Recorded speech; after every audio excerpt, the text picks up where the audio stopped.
Čeprav je včeraj tudi na tem območju padlo nekaj dežja, so vodni zbiralniki skoraj prazni. Na pomoč so že priskočila prostovoljna gasilska društva, ki dnevno dovažajo vodo v prazna zajetja. Samo gasilci iz Spodnje Polskave so prepeljali že več kot 750 tisoč kubikov vode. Pokličejo nas približno vsaki drugi dan, ker je tukaj problem z vodo. Sicer največji problem je v to, da nas ponavadi vedno pokličejo v vikendih popoldne ali pa celo proti večeru. Ne samo z gasilskimi cisternami, tudi s prečrpavanjem iz drugih zajetij jim zdaj na Slovenskobistriškem še uspeva zagotavljati vodo vsem gospodinjstvom. Sicer bi najmanj 3000 ljudi ostalo brez nje. Dolgi rok se tako reševati več ne bo dalo.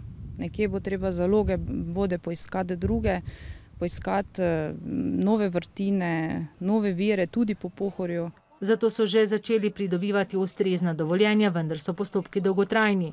Da so potoki skoraj prazni, nam pove tudi domačin. Mislim, da je to minimum, danes se sicer pozna, po noči je malo voda se dvigne. Na komunali upajo, da bo kmalu vendarle obilno deževje. Največje težave z oskrbo z vodo imajo namreč na območjih, kjer so glavni vir podtalnice padavine.